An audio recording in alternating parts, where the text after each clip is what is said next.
Well, the boys around here don't listen to the Beatles run. Old Bo Cephas threw a jukebox needle at the honky-tonk where they boot stomp all night. What? That's right. Yeah, and what they call work a digging in the dirt. Gotta get it in the ground before the rain come down to get paid, to get the girl in your four-wheel drive.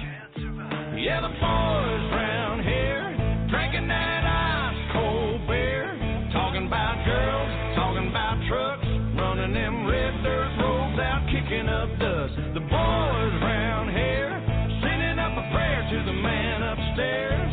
Backwoods legit, don't take no lip. Shoot a back, a shoot a back, a shoot a back, a spit. Oh heck.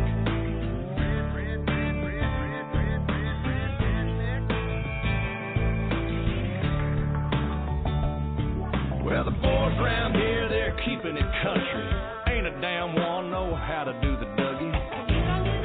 No, I'm not in Kentucky, but these girls around here, yep, they still love me. Yeah, the girls around here, they all deserve a whistle. Shaking that sugar sweet as Dixie Crystal. They like that y'all and southern drawl and just can't help it 'cause they just keep falling for the boys around here. Drinking that ice cold beer, talking about girls, talking about trucks, running them red dirt roads out, kicking up dust. The boys around here sending up a prayer to the man upstairs. Backwoods legit, don't take no lip. Shoot her back, a shoot her back, a shoot her back, a spit.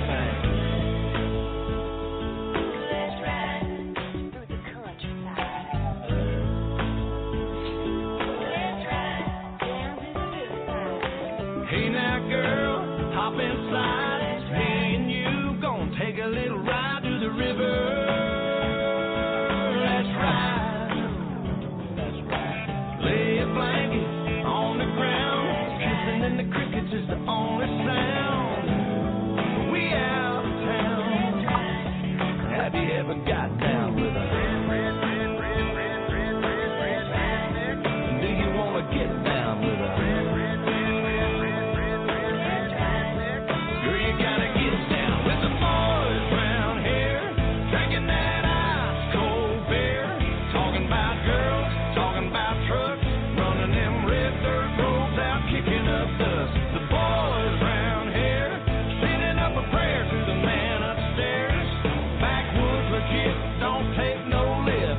Shoot her back, a shoot her back, a shoot her back. I'm one of them boys round here, drinking that ice cold beer, talking about girls, talking about trucks, running them red dirt roads out, kicking up dust. The boys round here sending up a prayer to the man upstairs. Backwoods legit, don't take no lip. Shoot her back, a shoot her back, a shoot her back, a spit. Redneck. Oh, hey, Wingman, mute out for a minute, will you? Okay. Welcome to the WINGIT call, July 26, 2016. Pastor, take it away. Oops, wait a minute. Bless this time. Bless every listener, Lord. Let open hearts and attentive ears be what we have here today. We thank you for that in Jesus' name. Amen. Well, we missed the first portion because I had you muted, so you're going to have to give us the first portion, Pastor. All right. Father, in Jesus' name, bless this time. Bless the speakers. Bless the information, Lord. Bless hearts to hear, ears to hear, and hearts to retain. In Jesus' name, amen. Amen. So I'm going to mute you out, and I'll bring you back at the end of the call. First things first, the recording's going. Second thing, the disclaimer. We're not attorneys. We're not CPAs. We're not financial advisors. We're not giving any legal advice. If you want legal advice, you need to go seek professionals. We are not professionals. And for the rest of the disclaimer, please go to the wingitcall.com and click on the disclaimer tab. All righty. And first things first, I have Richard, the trust guy, who wants to enlighten us with a little bit. Richard, your turn. Thanks, Jerry. Am I coming across pretty okay? Loud and clear. Can you hear? Loud and clear. Lima Charlie. there's some confusion out about procedures, and I want to go through both pre-RV procedures and post-RV procedures for the trust. Basically, just staying with administrative details. And So, what trust would this be? well, we'll keep it simple. Any of the No, well, the no. master Well, most trust. people. All right, thank you, the master, because a lot of people listening don't know what you're talking about. Okay, sorry. We're talking about the master's trust procedures before the RV and procedures after the RV, and just administrative procedures, where to ship things to, who to make checks out to, just the procedures. So I want to talk about pre-RV, and I want to talk about the current, we'll call it the current WINGIT program, the 10% deposit, 90% deferral program that we have, that we've made to the offer to the WINGIT people. That's still, until there's an RV, will still come directly to me. The application can be found on the lock beside the piggy bank on the home page of the website. The lock is hot right beside the piggy bank on the home page of masterstrust.com. I would appreciate a phone call before people try to fill it out and just send it in. But on the application, there are places to send it, but we don't want to do that. We want to send the application on this program to rth6996@gmail.com. That's Romeo Tango Hotel 6996@gmail.com. Or fax it to 949-258-5517. So nothing changes except that everything comes to me. It doesn't go to Masters Copyrights LLC. It could go to rh@masterstrust.com. I would get that, but nothing changes there. All funds you'll be instructed after the documents are complete and emailed to you on where to send the deposit and who to make it out to. So that nothing changes. And if someone has questions, they can send me an email, put your name and phone number in there, and I'll call you back. So, again, nothing changes with the current program. Everything still comes here. Now, the second thing I want to talk about, pre-RV, and recently this week, I've had a number of people that have reasons to go ahead and pay the balance of the trust and get their, what I call the full trust, the book documents printed out on parchment paper. And apparently people have needs to do that. There's no need to do it. There's no pressure to do it. But what I wanted to do was just point out a couple of things that people might not be thinking about, that it might be in their best financial interest to go ahead and pull the trigger and get their full trust. Now, examples are the sale of an investment property, the cashing in of stock options, the sale of a house possibly, things that are going on maybe in your everyday life that you're not thinking about, that it might be beneficial to go ahead, get your full trust, assign assets into the trust, and the amount of money that you would save on any kind of capital gains on anything that we just talked about probably would be worth it. If that's the case, you probably should talk to me and call me up if there's something, and we can talk about it. We'll talk about the details of it. But that's a different procedure. And if someone wanted to do that, they would make out the check to Masters Copyrights LLC, and I would instruct them to send it directly to the attorneys in Houston, Texas. And I would provide them with the address, and that would be, the check would be made out to Masters Copyrights LLC and sent to the law firm. I will forward the electronic file on anyone who wants to do that, and we kick it out in about 10 days, 2 weeks, and everybody would have it back. Maybe even shorter, just depending on a lot of things. So that's someone who wants to do it. Again, there's no pressure. You will never be pressured about the balance of the 90%. But someone may have an event that they may want to think about it, and we can talk about it. Then the final thing, pre-RV, is existing clients that have made a determination that they are setting up other trusts, either for family members or charitable trusts or any other trusts. We're going to let people go ahead and fill out the applications. Don't date the application, but provide all the other information except the date. I would need the settler's social to get the EIN number, and provide that to me at the Newport Beach address by mail only. In other words, don't email it to me, because I'm not going to have the time or just to print out emails. That's going to only come to the Newport Beach address, and that's people who want to get in line to get additional trusts after the RV. Now, the first priority are going to be the ones who have already done this program and done the 10%. Those are first in line. The ones that want to get multiple trusts for family members or whatever they want to do, or explore the charitable trust for their own purposes. I don't have the application for the charitable trust, but I should have it later this week or early next week, and I can forward a summary and the application to people, or make it available. I'll probably make it available on the website. So first in, the ones after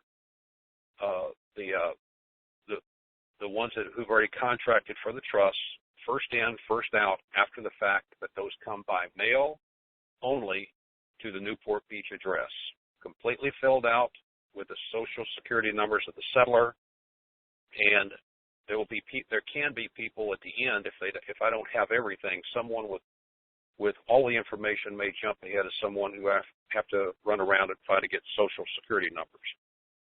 So we've covered the current situation with a 10% deposit. It stays the same, no change. If someone wants to explore getting their full trust, give me a call. Let's talk about the situation. If it makes sense, you do it. If it doesn't, you don't do it. No pressure. And then new trust to existing customers will come by mail only to my address in Newport Center Drive in Newport Beach. Now then, post-RV new accounts. Now, I'm not talking about post-RV additional accounts to existing clients. I'm talking about brand new trusts after the fact. Most likely, we're going to take a 2-week sabbatical on brand new trusts after the RV, because we don't want to be in a position to where we try to get trust through the door for people who have they didn't do it before they should have. And there's going to be a 2-week sabbatical where we're not going to do it, because we don't want to be in a position where someone might have tax evasion issues as opposed to tax deferral issues. So we're going to probably shut it down for 2 weeks while we get the trusts out for I'll call it the WINGIT group, and all the deposit people, and then the additional trusts, and then we'll open it back up for people who want to come to us for asset protection but won't qualify for the tax deferral. It's the position of the law firm that the minute that the currency increases in value, either Forex, the banks, or any published place where the currency increases in value, that's the triggering event. That's the triggering event, not when you exchange it. When the currency has gone up in value is the triggering moment, and if your currency is not assigned into the trust with the proper documentation, then it's too late to do it, and we're just not going to be party to that.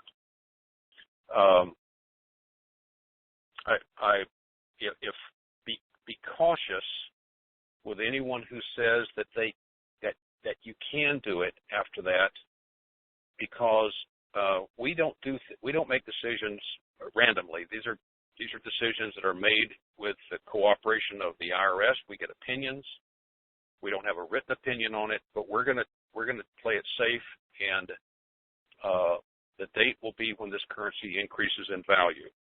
If someone tells you different, here's what I would do. I would get an attorney's opinion letter from them, and if they're not willing to give you an attorney's opinion letter that you can do this after the increase in value and before you RV, I would be very cautious if they won't give you an attorney's opinion letter. So that's all I want. Jerry, does that make sense? Does all that make sense? I don't want to get into a Q&A right now, which we didn't agree to, but does all of that make sense? Is there anything that I wasn't clear on? Nope. I'll give you a call here in a little while, okay? Hello. I'll give you a call here in a little bit. Okay, that's fine. That's all I need. All right. Thanks. Thanks. Wingman, are you there? I sent you 2 emails. That's what I was going to ask you. Art, saw you come in late. You want? Rick, you said you sent me 2 emails? Yes. I didn't know if you got those or not. Let me go downstairs and take a gander out. Okay. Hopefully, Art, go ahead. I'm a tablet here. All right. Okay. Yeah, good afternoon, everyone. Hope you're having a pleasant afternoon. I almost forgot to call myself. I was so busy doing other stuff here. I got a text saying, is this a trust call? Oh, gee, I forgot to call in. Anyway, I hope everybody's doing okay. Yeah, I sent some information out this morning. I'm sure you got it. That was texted to me last night about the fact that Chase announced they will not be handling Zim at all, but all the other currencies, well, most of the other currencies they will. And they'll be doing structured payments and payouts on the dinar, the dong, the rupiah, and the Afghani money. They put that out, so, but not the Zim. So I guess Wells Fargo pretty much may be the only ones doing the Zim. And what else did I have in there? Just all good stuff. Just everybody. Mr. Dunford was supposed to do his thing with Wells Fargo, and we heard yesterday we thought he had, and getting some good information can't put out really, except that we think he has, and that today could still be a very good day. Let's just leave it at that. It could be a very good day. So we'll leave that part at that, and we shall see as the next few hours go by. And if so, we're all prepared to do what we got to do. And anyway, we'll just keep that on the QT, and I'd say start getting excited, and that's what it's all about, and we'll just go from there. Thank you, sir. Yes. I've got a little tidbit here. First off, I want to make sure that I've got all of my ducks in a row.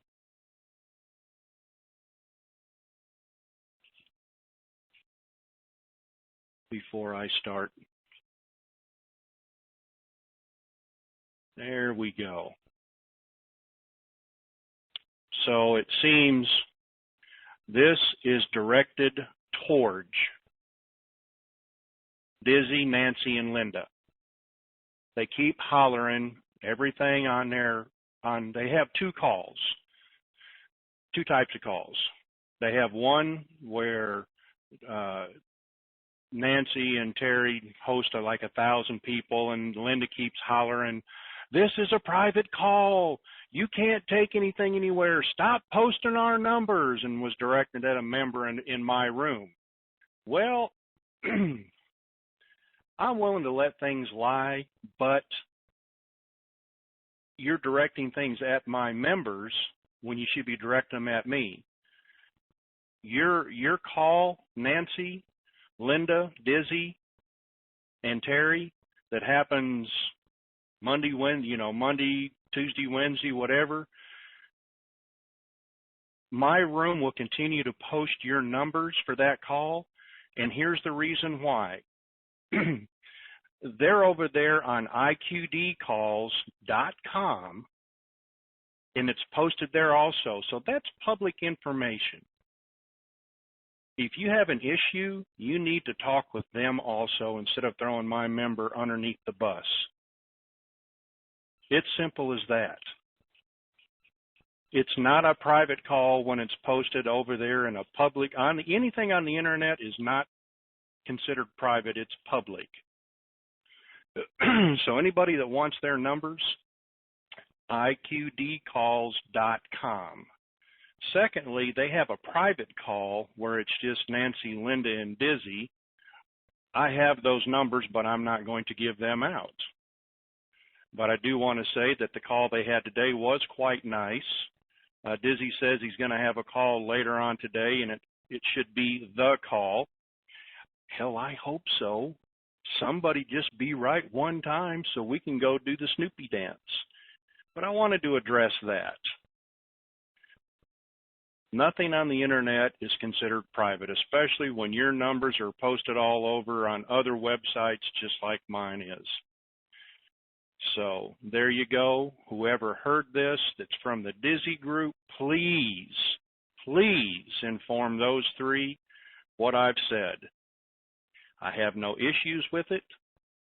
I stand on my own 2 feet. Second,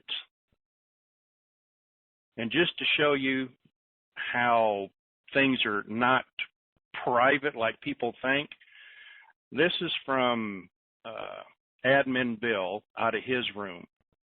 I was notified moments ago that the remaining bonds, SKRs, will be made liquid later on today/tonight. This information is in conjunction with similar information from other sources today. The RV process should be completed within 24 to 48 after that cycle is done. Events are moving forward. And then he wrote, the following information is to remain in this room. Do not copy and paste into our form because they are all open to the public now. Just to show you that the information is shared from room to room. The only thing that will be private is if you're on your cell phone to cell phone type calls. And anytime you emailing out any information to more than 1 or 2 people, it's going to get out. That's all I'm saying about that. And I'm just talking to show you that nothing is private on the internet. So that ought to get some people's belly buttons all puckered up. Wingman, are you there? Yes, I'm here, and I'm totally confused. About? The emails just sent. Without naming names, are you saying? I'm not gonna. I mean, we can do this offline, but I think we can do it online. Are you saying that this person sent the WINGIT call this message? Yep. This individual. Uh-huh. And this is the same individual that I speak to all the time. No. Because I just spoke. No. Who is it? You know what? Text me who sent it. Hold on. Well, you talking about the one who says people are suffering with this nonsense? Yes. Right yes. there above it said from. It says yeah, from so-and-so. That's the person. Yeah. That's nobody we've ever spoken to. It's somebody I speak to on a daily basis. Is it really? Unless it's a different person with the same name, which, I mean, we just literally 10 minutes ago, he and I just texted each other on some other information. It's got to be a different person, or it's got to be an imposter. I don't know which. I don't recognize the email. I'll tell you that. Okay. Well, should we go to the questions first?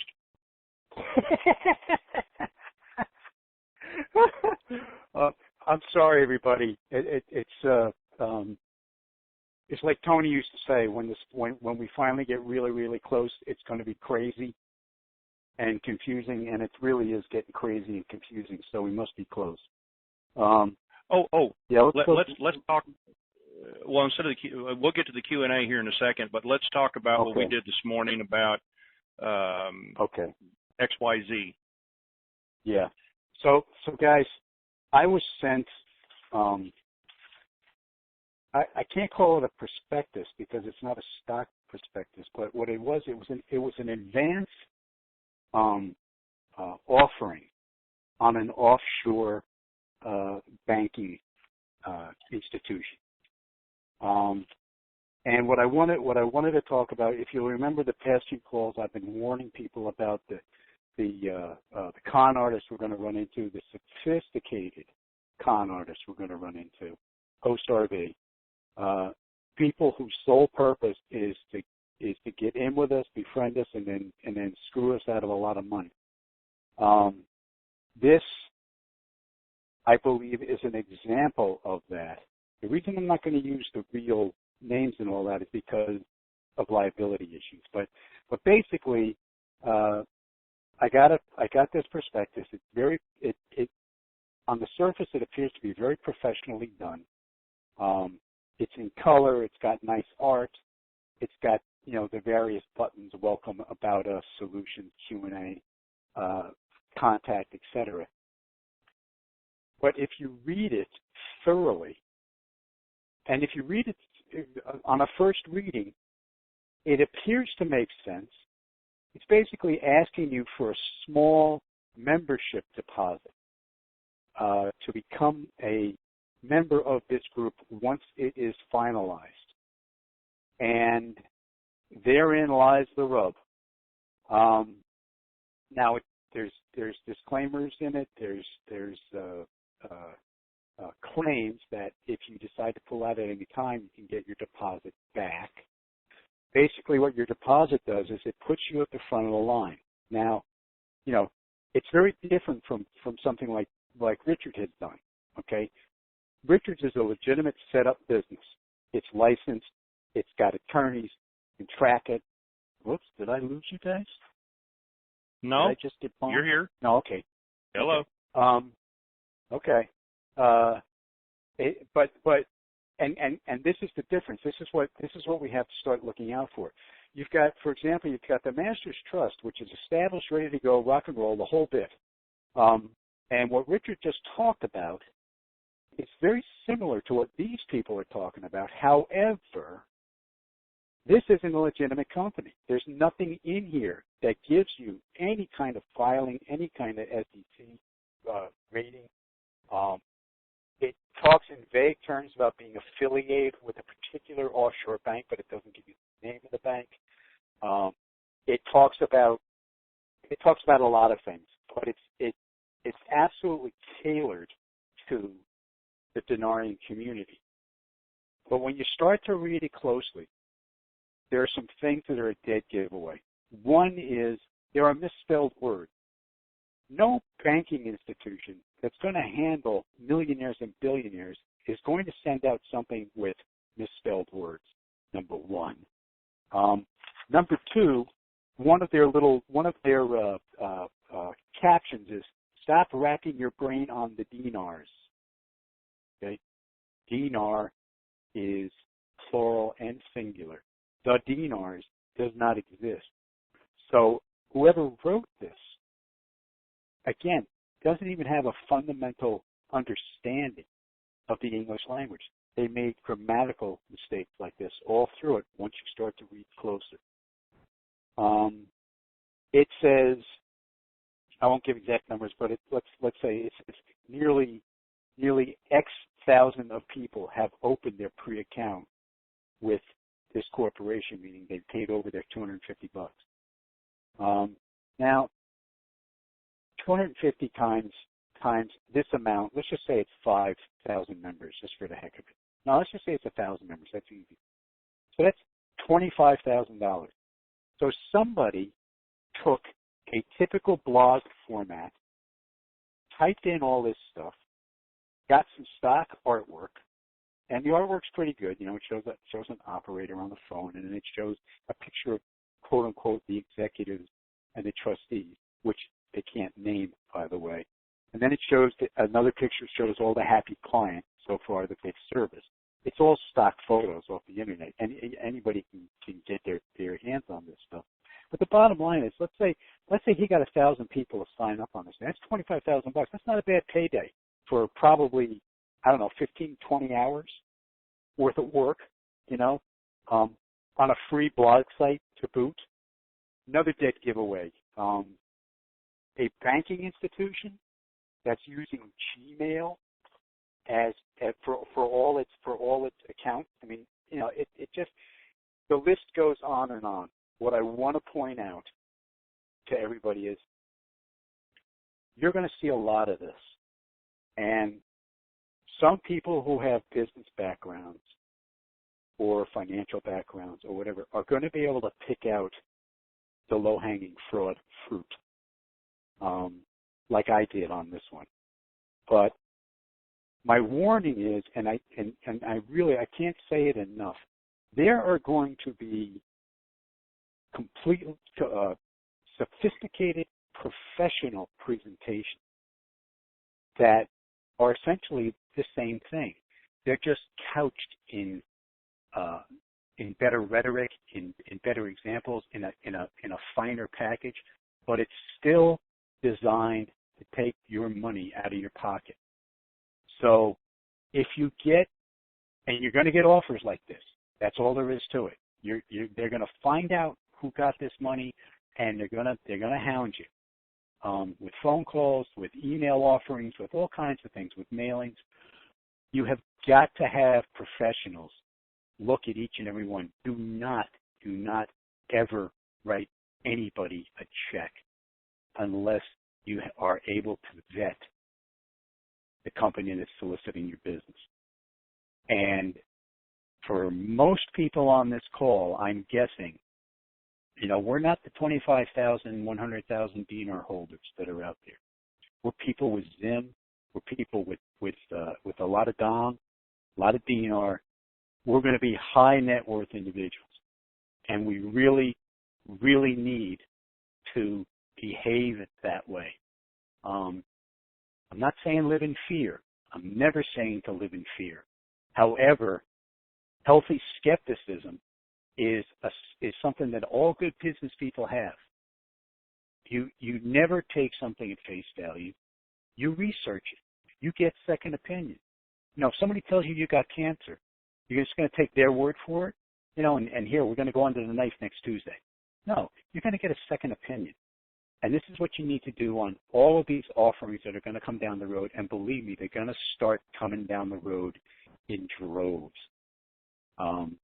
This was the first one that reached me. And it was sent to me because they wanted my opinion on it. So I guess that's all I want to say about this. I don't really need to go into more specifics about this thing, but it was easy to pick apart. But the bottom line is, it appears this person has already made many thousands of dollars just on the idea of opening this offshore financial community. It's full of promises, no substantial facts whatsoever, and yet people have given them money. So there you are. Somebody just made whatever, $50,000-$60,000 off the dinar community, because people took it on faith. You can't take it on faith. You've got to be businesslike, and you've got to hire the expertise that makes you a businessman. Anybody who's successful in business say that the first thing they do is surround themselves with experts who know more than they know. I want to So say this. that's basically it. Yeah, we'll get to some Q&A here. I believe the company is based out of the Virgin Islands. Red flag, red flag, red flag. Yes. And then they want their bank to be out of Belize. Red flag, red flag. And thirdly, and thirdly, they say that they're in sovereign territory in the U.S. with possible UN backing, just not at this point. I can't hold a red flag up big enough to say, be careful. So that if you run across a website that talks about that, then you found what we're talking about, company XYZ. But Sherry, let me just reinforce one thing. My concern is that people who are not used to these kinds of offering, who have never experienced or never read a prospectus, never read something like this, a financial pitch. These things are going to look very professional. They're going to look very legitimate. But if you're somebody like that, don't be embarrassed. Okay? Not all of us went out and started our own businesses and learned the hard way, which, believe me, most business people do. Okay? Get somebody's opinion that you respect. Get a second opinion right away. And if there's any doubt in your mind, if that little voice is in your head saying, maybe this isn't quite right, hire a professional and get them to read it. Most of these guys, they'll even give you a courtesy reading on one or two. But post RV, we will have the funds to hire experts. And if anything comes across your desk, you don't even read it. You send it to the attorney. Period. And then the attorney says, "Hey, this one looks kind of interesting. Let's meet and discuss it." Okay, that's it. All right. Well, I'm going to keep the ball rolling here. Iko, why don't you? There's 6 questions for Q&A, 6 questions that were asked. Go ahead, please. Okay. Now, did you send them to me? Yes. Because I only have hold on. Take it back. It says, let me refresh. Questions. Oh, I sorry, sent that to you first. Okay. Yeah. Does anyone in Iraq have purchasing power greater than a year ago? The information I'm getting is yes. However, that discussion seems to have gone on the back burner, other than what Ray Wren has been putting out. So the last I heard, everybody had $1.18 on their cards, or most people had $1.18 on their cards. But I personally have not gotten any confirmation of that, partially because I'm not interested in Iraq anymore. I'm interested in China and the global economy and the global power structure. I think Iraq is simply a product of what we're about to enjoy here. Jerry, you got anything to add to that? Nope. Oh, yes, I do. Okay, go ahead. Yes, I do. Isn't it about a month ago that Iraq instituted tariffs at the border and the ports? And then I talked about 30-day FOB, meaning free on books, and now it's time to pay the piper. So we're getting pretty close to time to ante up and pay for your tariffs. Right. All right. Nope. I just want to throw that out there. Okay. Go ahead. Next question. Okay, number 2. Can you please tell us what is the disinfo that's out there in Beaner land? So I'm going to be a little tongue in cheek here, but I'm going to say that everything except the international rates has the potential for being disinformation. Now, I know that's going to rock a lot of people's worlds, but the whole game here has been to discern between what is disinformation and what is real information. And sometimes we get both in the same sentence. So if you want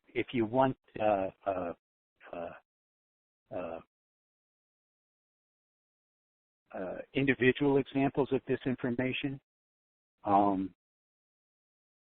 you could say that, first of all, the rates on the Zim that were being quoted 2-3 months ago, thousands of dollars on your Zim, so that 100 trillion note was basically worth $1 trillion or something equal to that. That's disinformation because it doesn't make good business sense. I think if you look at any bit of information out there, if it sounds too good to be true, it probably is. Of course, we have a different yardstick because we're already in a place that was too good to be true. The international rates, we're making 7,000% on our investment. But we've all gotten so used to that we don't consider that an outrageous statement anymore. The international rates are not outrageous. We've had enough confirmation of them over the last 6 months to say, yeah, those are real. The international rates are real. But what the contract rates are going to be, nobody really knows. Everybody's guessing. They're probably educated guessing. But nobody really knows. Nobody really knows what the deal is going to be if you've got, let's say you've got 100 trillion Zim notes, which is a heck of a lot of money. Nobody really knows what the bank is going to offer you. Maybe they're just going to give you your money and say goodbye. Or maybe they're going to say you can only have 5% of this. And the other 95%, we've got to co-manage with you because it's just too much money. Nobody knows about those things. So my opening statement of everything but the international rates could be disinformation is a very real statement. But the good news is we've all discussed this so many times, and we've seen the variables, and we've discussed the variables. We've discussed the disinformation as well as the good information, that we should be prepared as well as anybody for that initial exchange meeting. Yeah, we're going to have to think on our feet. And if you feel like you can't think on your feet, then bring a lawyer with you, bring a trusted family member with you, bring somebody who you think is going to be able to help you there in your meeting. I hope that answers that. I mean, that's a huge question, and we can go on about it for a long time. Okay, number 3. Yep. Go ahead, Chair. Well, it says, is there any truth that Shabibi is being brought back to lead the CBI as being foretold? If this is true, is this the proverbial straw that broke the camel's back in the process? There is a rumor he's back. Haven't seen anything. Haven't heard anything. Really don't have any concrete proof. So at this point, I'm going to say no. That could change hopefully soon. So on to question 4. And right now, the answer is going to be, I don't know, and I don't know. Is Dunford involved in read the question. Is Dunford involved in the GCR or not? I don't know. And that is a door that we could kick open and have a 3-hour discussion, but we're not. So let me read number 5. Yeah. Art Iko Jerry. It is my understanding that the IMF has verifiably published that the yuan will be included in the reserve currency basket as of October 1st, 2016. Is it verifiable that the yuan will be asset-backed as of October 1st as well? Well, I am so glad that you asked that, because over here, where did I find it? It's on recaps, and I've said earlier, not everything on the internet is true, and you have to use discernment. Where did I find it? I think this might be it. It's on recaps. And no, that's not it. It talks about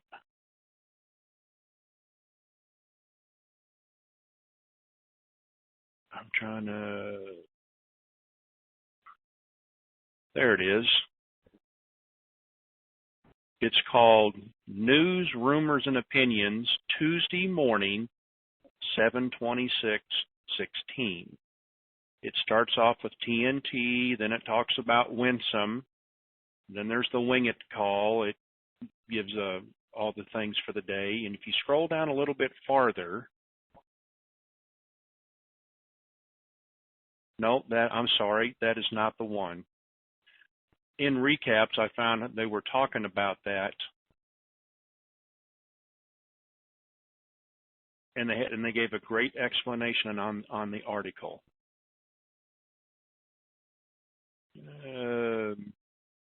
Go ahead, Aiko. I know you've got some info. Let me look for this and try to find it.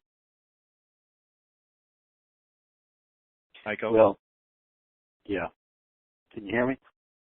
Can you hear me now? Okay. I have not seen a document from the World Bank stating that on October 1st, the yuan is to be the reserve currency and it will be asset-backed. I have heard it in discussions. There have been articles on Bloomberg that is, Bloomberg's pretty darn good about fact-checking. It appears that, yes, the yuan will be a reserve currency as of October 1st. And it appears that it will be asset-backed as of October 1st.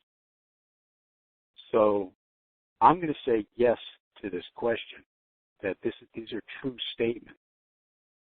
But, and here's the caveat, just because China says they're asset-backed doesn't mean all of a sudden the entire planet is asset-backed. I think I'm reading that underneath this question. It's not being asked directly, but it's the beginning of that process at the very least. So I just want to add that in because I'm guessing that's what's behind this question. Doesn't mean we're asset-backed on October 1st. Doesn't mean that at all.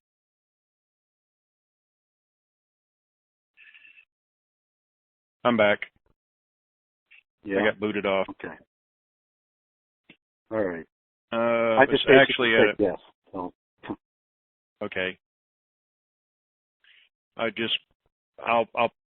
publish this link. It's about actually a good friend of ours just sent it to me. Thank you for sending that to me. Anonymous texter. All right. Oh, come on. Darn it. Well, it won't let me do that. Oh,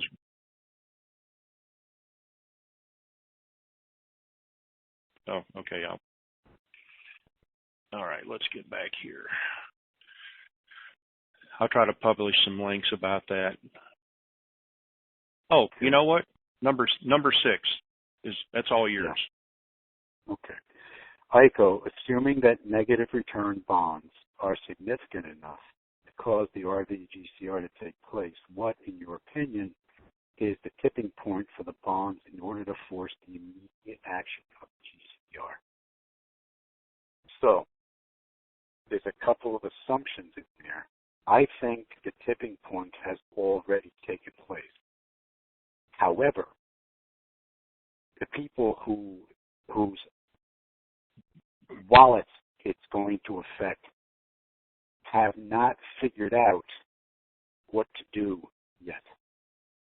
And when they do, that would be the time that the GCR is declared and we're merrily on our way. And just to expand that a little bit, just as we've seen with the stock market in Europe and the U.S., big players can manipulate those markets.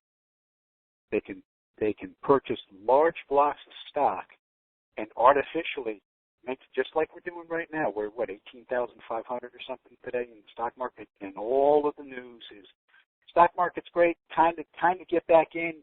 Let's reinvest. Let's do this. Let's do that. I bet every financial advisor is out there saying, you got any spare cash, you want to get back into the market. When we have learned that it's on a very light volume, which means very few people are putting in great big sums of money into the market to get to that 18,500. Now, with the bond market, which the stock markets are all based on, because bonds are sort of the basic building blocks here of international finance. You've got other manipulations that are possible. When Japan was about to go down, when their big bond offering was about to get squashed because it was going to come out negative, what they did was they devalued the yen. And suddenly that negative interest rate turned into a slightly positive interest rate. And that's all the world wants to hear. They don't know, they don't get the nuances. They just know it's okay, the Japanese bond offering is a positive rate. There's all kinds of ways that can be manipulated again. However, that's a more fragile house of cards, manipulating bonds. And we spoke a couple of weeks ago about the Barclays graph that came out, showing that 30% of actual bond offerings right now are in a negative, and 0 to 1%, another 20% were in that, and 1 to 2%, another 20%. So fully 70% of the international bond market right now is not making anybody any money. Now, as Tony used to say, who does that make sense to? If you're a businessman, you're gonna give your money away knowing that you're going to lose automatically? I don't think so.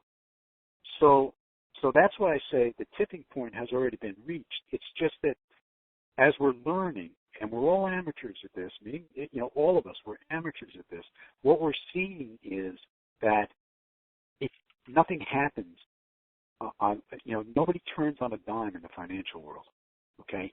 It takes lots of thought, lots of planning, lots of backroom agreements and handshakes before anything gets done. Only in a panic does something happen, quickly, within a matter of hours. And what the folks who are in the financial markets have learned to do is they've learned to put a Band-Aid and a good face on all this stuff so that nobody panics. So if we're looking for a tipping point that would cause a panic, which would immediately cause probably, we've been told, and again, I put that in quotation marks, we've been told, the GCR would kick in. The RV would have to happen because everybody's got to save their butts. I think what's going on right now is the banks know they're in deep, deep trouble. The bond market knows it's in deep, deep trouble. The G20 nations know they are in deep, deep trouble, and they are scrambling and trying to sort it out so that they can institute the GCR without a huge panic, a run on the banks, whatever you want to call it. And that's what we're witnessing, and that's what unfortunately we're subject to before we can go in and exchange. Is they all these big power brokers, they've got to agree on a process that's going to save their butts, or at least soften the landing. So I know that was a little roundabout, a little rambling. You'll have to forgive me. I'm a right brain guy, but that's what I think is happening right now. They got it. They got it. They can't do it anymore. It's done. The RV, I think, was done back on April 3rd, in my humble opinion. And they've just been figuring out how to get the GCR going without a huge, huge calamity. I'd like to refer to what the G20 is dealing with, and I'm going to give it to you in redneck terms. Aren't we all just waiting for this one? So, you know, when you got all that brown stuff bubbling up out of the sewer and it's running all over the streets, yeah, you know what you call that. And that's what they're stepping in right now, and it's affecting everybody. And it's not running down into the gutters. It's running all over everywhere, all over the streets, into the houses. So that's my analogy of where we're at with the bonds, with the meetings. I'd like to think that China summoned all of the central bankers and set them down in a room and said, okay, you have doo-dooed everywhere. I'll read that in a minute. You have doo-dooed everywhere, and now it's time to get your doo-doo together. I get in trouble when I say crap. So You get in trouble for crap? Yeah, I get in trouble for crap. Good Lord. Okay. So that's where we're at. How about, shall we? Oh, two last things, and we'll take some callers. One, I can post it. It's the Clinton Cash. It's that movie. It's on YouTube. Take the money and run. Screw the people. What do I know? I have a conscience and a heart, thank goodness. And, I've said this before, and I'm saying it again. I think we should have a movement. And no, I'm not talking about a doo-doo movement. I'm talking about a real movement, and I hope it starts here. I think that all electronic voting is rigged, and that we should do like Iraq, go to paper ballots, and once you voted, you got to dip your finger or your thumb in purple ink and proudly show that you voted, so that we have an honest election. And that way we won't have that hanging Chad problem like Florida had. Well, of course, it all depends on what machine you use for punching holes. What the hell? So that's my little soiree there. Let's get back to paper ballots and stick your finger in the ink jar. All righty. Let us go to *2 to raise your hand. Chula Vista 619. Come on down. Chula Vista 619. Yep, that's you. Hello. Hello. Nope, they disappeared. Here we go. Got a lot of feedback. What's going on here? Michael, I think that might be you. No, I'm muted.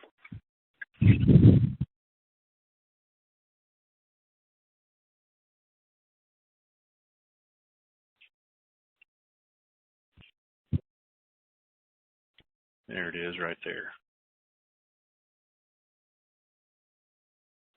All right. I had to scroll down and find the offending member. Anonymous. Anonymous. It's all it says. Hello. You have your hand raised. That's you. You're wiggling there, anonymous. Say test. Hello. That's you. Go ahead. Okay. I understand that the where you at? What state? North Carolina.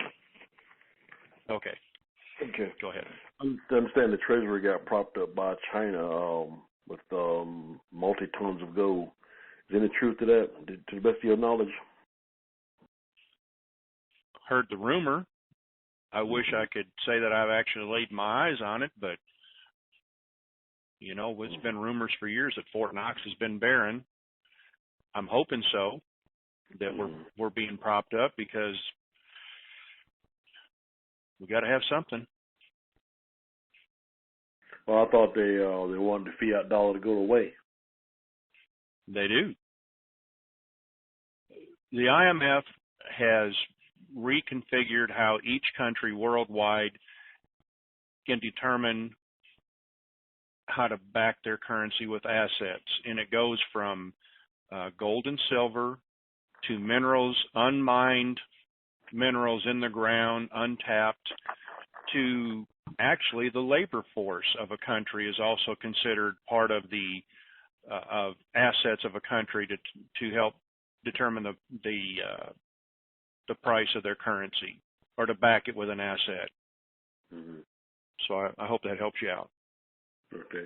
Another thing, I heard you say a number of times that you think that the RB is going to be a shotgun approach. Could you elaborate on how you envision that?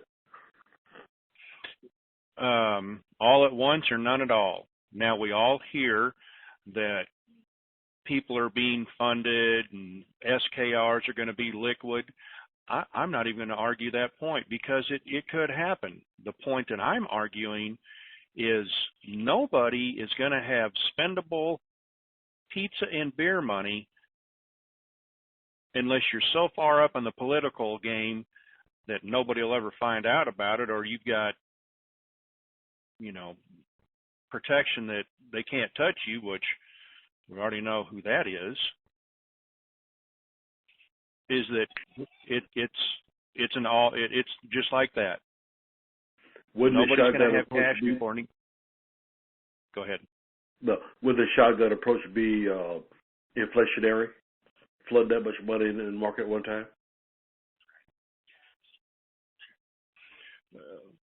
All right, baby. I'm sorry. Say that again. Wouldn't that be inflationary to flood that much money in the system at one time? With the shotgun approach? Well, if everybody had access to all of it at once, absolutely. But if they meter it out like what we're hearing with a contract payout, it should be okay. It's kind of like watering your yard. There's a lot of, you got as much water as you want in your garden hose, but it's restricted by that 1-inch valve hanging out the wall. Mm-hmm. Okay. So I think high finances will be the same way. Okay, appreciate it. You're welcome.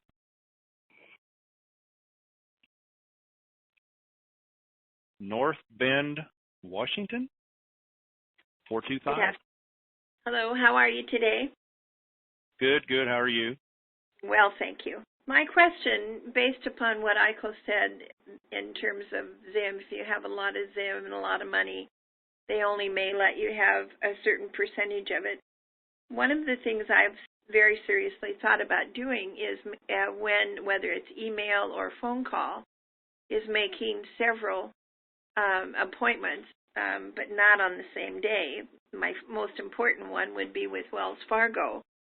And then if they threw that one at me as far as you can only have this much, then that's fine. You can have that much, and then I'll march the rest of it down the street to the next bank and so forth. Are they going to let us do that, or are they going to electronically keep track of us? Not quite sure, but I want everybody to remember one question to ask if there's a contract payout. So you've got your total, or let's just say you've got your Zim total in front of you, and it's got a lot of zeros behind it. And they say, okay, we're only going to give you 5 or 10%. My question to them is, all the projects that I'm doing, do I have to fund them out of my portion, or can I also use the portion you have of mine still in the bank? If they say no, I have to fund everything out of my portion, then I want 30%. That way, you know that you'll have more than enough to cover your projects and some of the ones that you have thought about or haven't thought about that you want to do. So that is a big question for me that I want to ask them. So that's just. And Iko, what about you? Is there? I know I'm missing something here. Voice of reason. Yeah, well, you can't. You're not going to be able to break your appointment. First of all, if you're exchanging Zim, you're going to have to exchange it with Wells. That seems to be solid information. So you can't go make several appointments. You're in the system. The first time you do it, you're in the system. Your Social Security number's in there, all your identifications in there. It's gonna be that one time, that one moment, and you're gonna have to think on your feet. But I mean, I'll just say this, and don't be offended, okay? If you've got $1 or $200 trillion in notes, and you go in and exchange those notes, you're going to get to use all that money. Let's just I don't know. Let's just say that it ends up, you walk out of the bank with $100 million. You're not the person they need to make that contract deal with. It's folks. I mean, I know somebody who has over 400 trillion notes. You do the math. Even at 11 cents, do the math. I mean, that's trillions of dollars, of U.S. dollars. That person, yeah, they're gonna want to sit down and say, hey, look, let's give you access to whatever 10, 20% of your money, and the rest we'll put into this account, into this trust, and we'll help you manage it. And if you're not okay with that, if you're not okay with if you have that kind of money and you're not okay with only having access to a few $100 billion of it, then you've got problems. I mean, think about it. It's like, it's my money or nothing. Well, you know what? There's social responsibility. There all that stuff comes into play. And I hope you can hear this. I don't think the average Zim holder is going to have to be too concerned about whether they need to make a deal with Wells or not, a long-term deal. The interest rate alone on that much money is more than even a Saudi prince can spend in a year. I've heard they've lowered that interest rate to like 2%. Okay, even so, 2%. What's 2% of $1 billion? I know. It's 20. Right? I know. I mean, it's just. I think, guys. I think this is, and again, I'm not trying to offend anybody, because I know we all have our own views of what's too much money and what's mine and what's not mine, etc. But I think that it's a concern that's been well thought out by the banking institutions, and I don't think any of us are going to have too many complaints about what we are allowed to use. yes, if we decide to move the entire population of Bangladesh off the floodplain to higher ground, then yeah, we need a few $1 trillion to do that. But I don't think most of us have ideas like that. I'm not saying this well. No, you got it. Anyway, did that answer your question, ma'am? It helps at least. I forgot that you had mentioned that only Wells was going to be dealing with the Zim, because I do have a major amount, and I have some really wonderful things that I want to do, and it's going to take a ton of money. So that's if you've reached a point to where what I'm trying to say is I'm available for adoption if you'd like to. Oh, me. Okay. All right. Okay. I have one more question. I looked through my notes. I could not find. You had mentioned several things about that were bad for our society, for food, for certainly Monsanto, I think, is the pit from.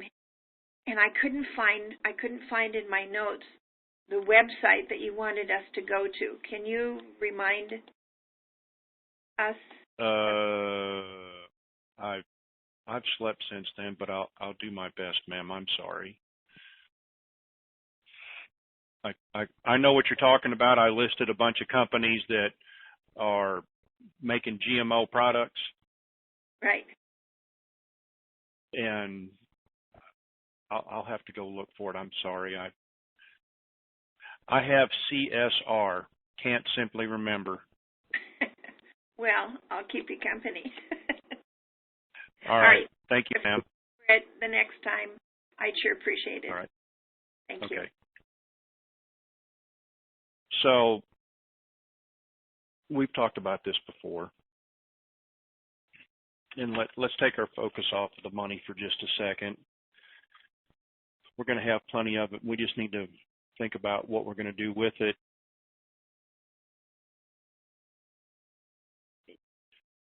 So we don't know when the good Lord has us slotted to call us home and say enough is enough and leave it to other people. And so I'm using this number and the National Lifespan Index, as I like to call it. So if you're 50, and the lifespan for the average male now is like 72, 73, something like that, means you got 22 years to focus on what you need to do. Could be shorter, could be longer. And so what I'm trying to say in the redneck way is just concentrate on helping people, getting things set up. That's what I'm concentrating on, getting things set up so that if the Lord calls me home, a year after this is done, well, then I've done the best I can to make sure that whatever's left, people will follow, hopefully, the instructions and, my ideas, because I'm going to try to leave a written and then, make a video and sit in front of a camera. That's a scary thought, and then as like Kenny likes to say, I'm just a fat redneck on a motorcycle. Leave a video for my children and talk to people once you've figured out who you want to succeed you. And it may, it might not be that person may not succeed you. You might find out down the road that they're not working like you want, but concentrate on that. The blessings here, that's another thing.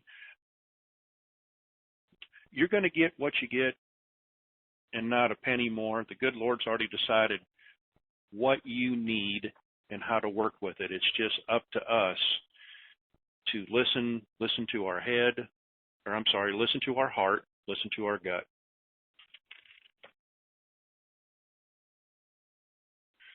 I'll get back to them in a minute. Because that's it. No more, no less. So no matter what the price is, be smart about it when you go in for your exchange. but just do the best you can. All right. I ramble and babble. Go ahead, Heiko. About, it's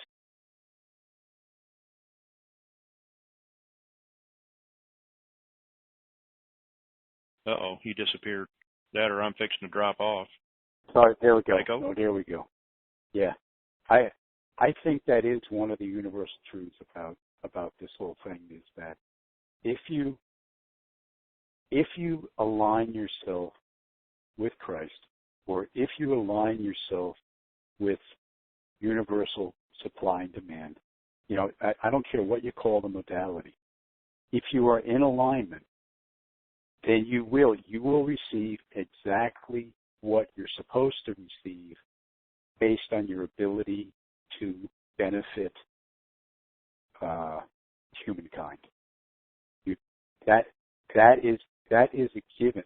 Now, if you're not in alignment with that, then that's okay too.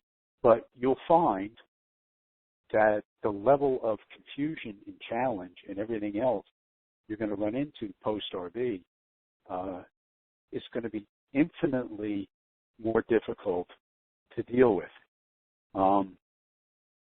The whole idea behind this thing, or part of one of the ideas behind it, is that we're trying to help the planet come back into balance.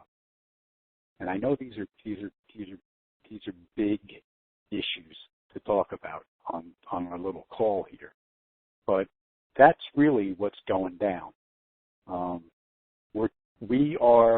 We are being given the opportunity to make tremendous changes, and they're not. Politics will follow, social agenda will follow. The change is in us. Are we gonna come from love, or are we gonna come from fear? It's really that simple, and that's your choice. If you come from love, it's all going to work out. If you come from fear, it's never going to work out. So that's what I have to say about that. Is Nixon? What was Nixon's famous quote? That's all I have to say about that, or I forget now. It's been a few years. I am not a crook. I am not a crook. I'm sorry. I am not a crook. Well, that's right. All right, Harrisburg, Virginia. 540. Come on down. Harrisonburg. Good evening, Terry and Heiko. I have a question for Heiko. Go ahead.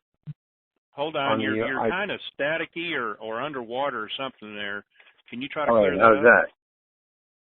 Is that any better? Please. Yes. Okay. Question for Heiko. On Iranian Real, is that going to be in the first or the second basket? Now that's a really good question, and I don't think anybody knows except the people that are doing the baskets. It's the last I heard, it was supposed to be in this first basket, and it, again, going back to it makes business sense because they're trying to stabilize the region, so they wouldn't leave Iran out of an RV or the GCR without a currency that's in parity with the other currencies in the area. So my vote is yes, it's going to be in the first basket. Even with the sanctions still going on over there with the currency. Yeah, because again, those sanctions. I mean, we have to remember the geopolitical chess game that's been going down all this time. It's all about who's going to control oil, right? And our position with Iran, the U.S. position with Iran, it's part of that. It's part of that power struggle. I can't imagine a more destabilizing thing, or a, if you want a deal breaker, leave Iran out of the GCR, leave Iran out of the new petrodollar. I don't see that happening. It just doesn't make any sense. So I say first All right, pass. thank you, Michael. I Yep. appreciate All right. your answer on it. And Jerry, I appreciate what you do too. Thank you. You're so welcome. Thank you. So we're going to go to Rodeo Drive in the city that houses it, 310. Come on down. Hi, how are you today? You knew exactly who I was talking about, didn't you? I certainly did. I have two questions. There are supposed to be two things that we're supposed to do when we do our exchange. And one is mark the box that says exchange. And then the other one has to do with some kind of a SIN number or something like that. And I'm not clear exactly what. That's the FinCEN report, which is 112. And we've heard that it's electronic and not paper. All you can do is request that you get a copy of that and just state that you're here for an exchange and that you'd like a copy of that form after they filled it out. Okay, that's great. Well, thank you so much, and thank you. Continue the good work, everybody. You're doing fabulous. How is it down there in Rodeo Drive? It's warm. It's very, very warm. It's not that sticky or muggy like I guess in the South where you are, but it's warm, and of course it's always beautiful. So I want to know why they don't call it Rodeo Drive, because that's how it's spelled. Well, there's another section of town that it is called Rodeo Drive, but this is the more elitist section, so it's called Rodeo Drive. For the PC women. Okay. Thank you, ma'am. You're welcome. You have a great day. Hey, Jer, another Yes, sir. another piece of legal coaching.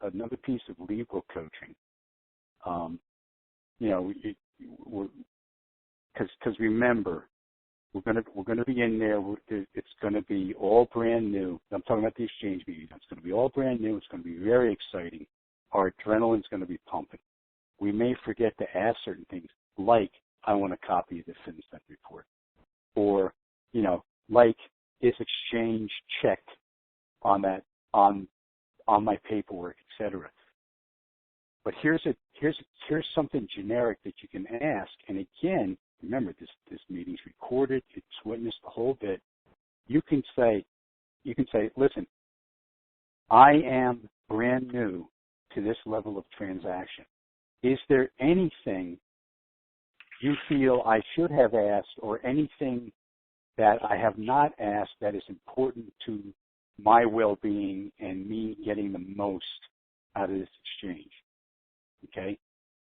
It's they got to come clean. It's like I mean, I hate to use this analogy, but it's like somebody's going to sell you a marijuana cigarette, and you say, "Are you a cop?" They have to say, "Yes, I'm a cop," if they're a cop. It's that same principle. It has to do with, I don't know what the legal precedents are, but it has to do with the fact that whoever is expert in the room is obligated under fair trade and truth in dealing to truthfully answer any question put forth by the disadvantaged party.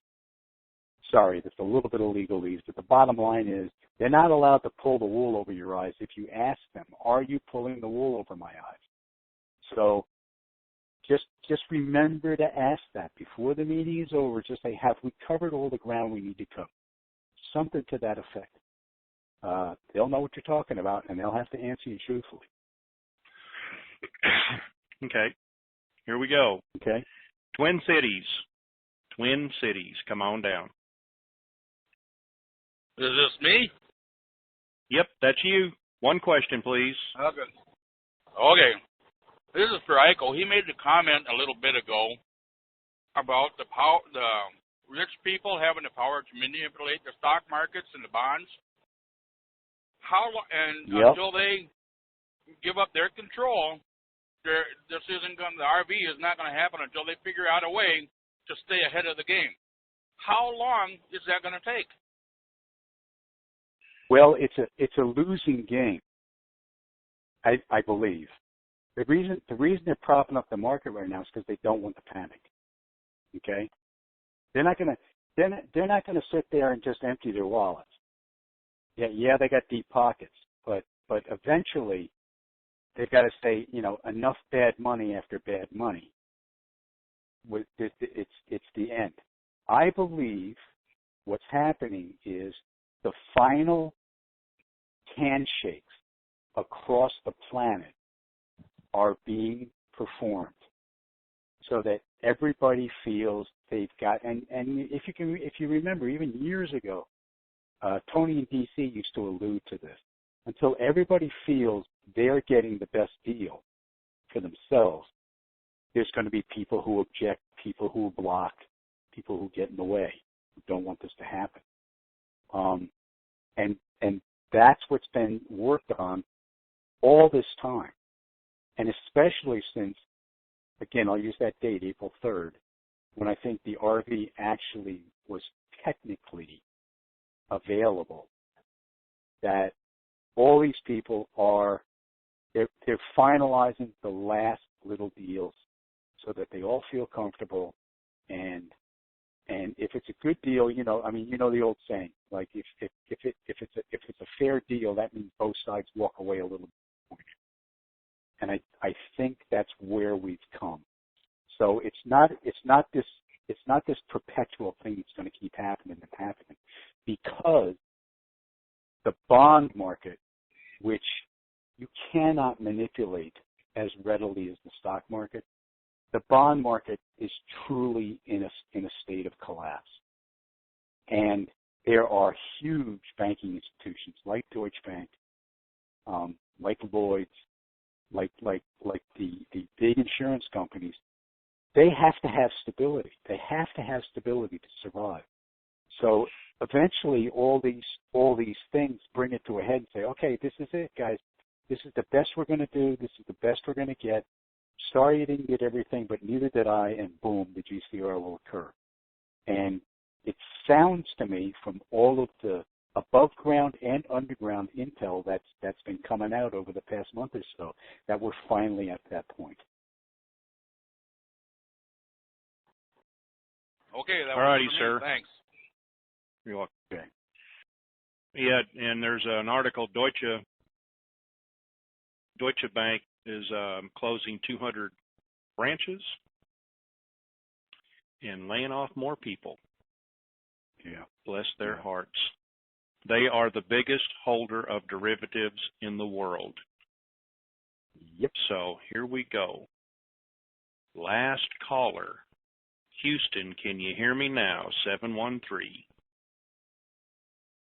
Houston. Come on down. What's the say? Shoot it back, shoot it back, shoot it back. Absolutely. One question, please. Okay. Hey, Gary. I was just calling. I had heard they were talking about the 500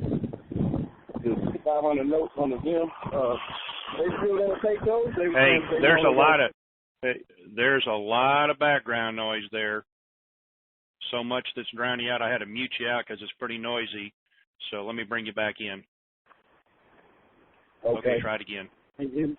Okay, are they going to do with the 100 trillion, the 500 trillion? Are they going to let those go? What do you mean? They're going to honor all We've heard they will honor all Zimbabwe notes that are legitimate. Okay, they were saying, I heard something like they were talking about that they weren't going to honor those, only the 100 trillion.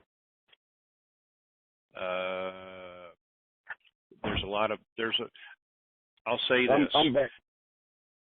We won't know the rules of the game or how it's played until we get there, so we must remain flexible at all times.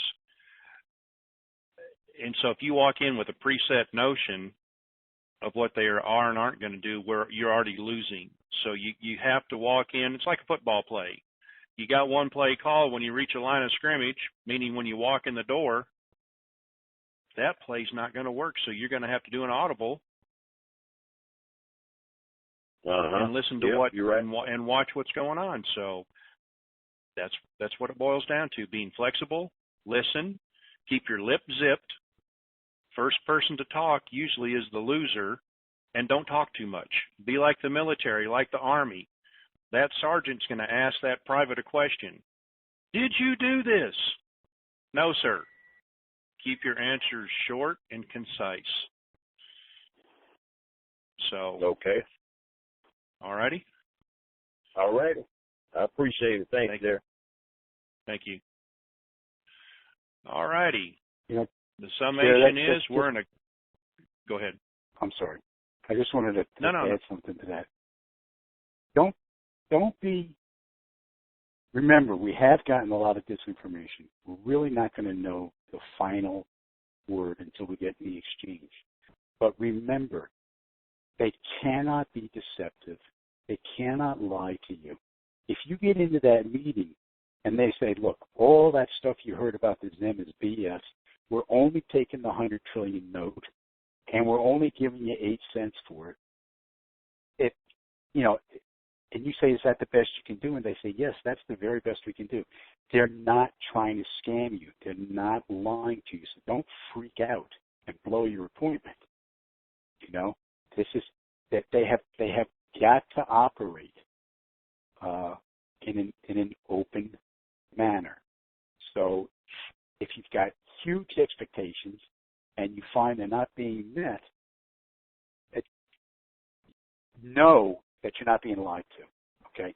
You're not being deceived. The bank is telling you what it can tell you, and it has to tell you everything that it knows if you ask the question. So, am I being clear here? I don't want people to freak out and lose their appointment because they think they're being lied to. That's not going to be the case.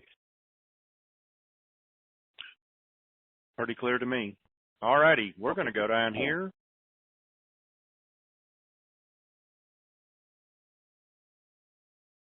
Yo, Pastor. Hello. Hey, Pastor. I'm here. You got me unmuted? I've got you unmuted. All righty. So what, Father, what are you? You got any good news for us? Oh no, you got any good news for us? Yeah, give us the great Jesus news. is alive, and we're alive. Jesus is still sitting on the throne. He hadn't gotten down, and things are in line. Things are processing.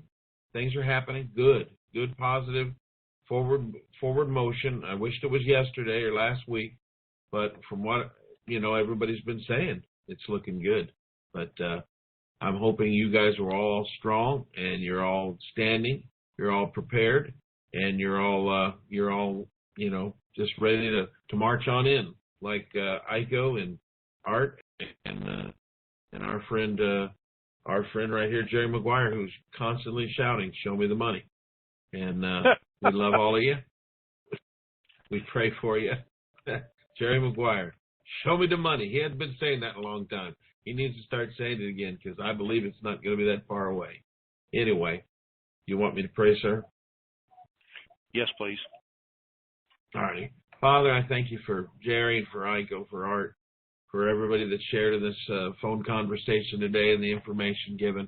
Lord, we just ask your blessing upon our lives, marriages, children, family, and health.